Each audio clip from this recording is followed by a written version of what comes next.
Hello friends, இன்றைக்கி நம்ம எல்லாருக்குமே ரொம்ப பிடிச்ச பாப்கார்ன் அதை எப்படி நம்ம வீட்டிலே செய்யலான்னு சொல்லிட்டு சிம்பிளாக பார்ப்போம். இப்போ வாங்க வீடியோக்குள்ளே போகலாம். இன்றைக்கி நான் இந்த சைஸில் இருக்கிற சோளம், அதாவது எல்லா சூப்பர் மார்க்கெட்லேயுமே கிடைக்கும். இதுலேயே 2 வகை இருக்குது. இந்த மாதிரி சின்ன சின்னதாக மணியாக இருக்கிறத நம்ம பாப்கார்ன் செய்ய யூஸ் பண்ணுறது. இன்னொன்று கொஞ்சம் இதே மாதிரி கொஞ்சம் தட்டையாக இருக்கும், அது நமக்கு தேவை கிடையாது. இப்போ இந்த மாதிரி ஒரு பாப்கார்னுக்கு அந்த பாக்கெட் ஒன்று வாங்கி, பாப்கார்ன் கிடையாது, இது நார்மல் சோளம் தான், பட் பாப்கார்ன் செய்யலாம். அடுத்ததாக கொஞ்சம் மிளகாய்த்தூள், உப்பு, மஞ்சள் பொடி அதெல்லாம் ரெடியாக எடுத்து வச்சிட்டேன்.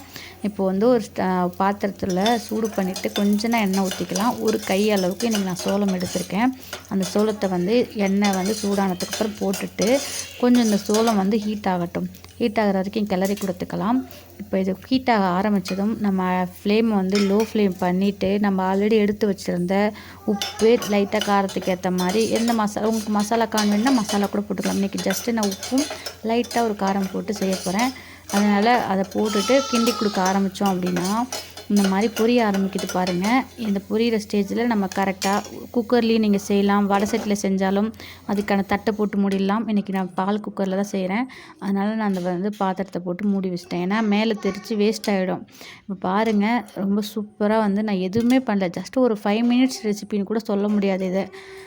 இது நம்ம குழந்தைங்கள்லாம் ரொம்ப பிடிக்கும். வீட்டில் வெளியில் போகிறப்பெல்லாம் காசு கொடுத்து வாங்கிறதுக்கு பதிலாக நம்ம இந்த ஒரு 100 கிராம் நினைக்கிறேன், அதோடய விலையே 40 ரூபா தான். இது எனக்கு கிட்டத்தட்ட இன்றைக்கி நான் செய்கிற அளவுக்கான குவான்டிட்டி நம்ம ஒரு 5-6 டைம் வீட்டில் பாப்கார்ன் செய்யலாம். நீங்களும் கண்டிப்பாக இதை ட்ரை பண்ணி பாருங்கள். நான் வீடியோவை எந்த ஒரு எடிட்டுமே பண்ணலை, லைவாக அது எப்படி பொரியுது அப்படின்னு சொல்லிட்டு நான் அப்படியே காமிச்சிருக்கிறேன். ரொம்பவே டேஸ்ட்டாக இருக்கும். நம்ம எப்போல்லாம் ஃப்ரீ டைம் கிடைக்குதோ அப்பப்போ ஸ்நாக்ஸ் வீட்டுக்கோ இல்லை ஸ்கூலுக்கு கொடுத்து போகிறதுக்கோ நம்ம சோளம் உண்மையாகவே ஃபைபர் கண்டென்ட் நிறையா இருக்குது, ரொம்பவே ஹெல்த்தியானதும் கூட. ஸோ நம்மளே வீட்டில் செய்கிறோம் அப்படின்னா அது கிட்ஸுக்கும் நல்லா இருக்கும், ஹெல்த்தியாக. நம்மளும் கொஞ்சம் வேணும் வேண்டான்னு சாப்பிட்லாம்.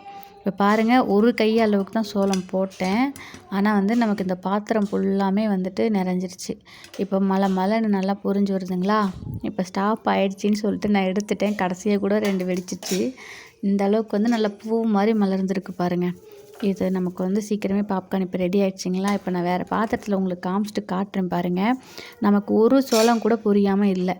ஏன்னா அந்தளவுக்கு இப்போ இவ்வளோ நேரம் பொரியிற வரைக்குமே ஃபஸ்ட்டு மசாலா போடுறப்ப லோ ஃப்ளேமில் வைக்கிறேன்ல, அதாவது எவ்வளோ சிம் பண்ண முடியுமோ அவ்வளோ சிம் பண்ணுறோம்ல, அந்த சிம்லேயே தான் கடைசி வரைக்கும் இருக்கணும்.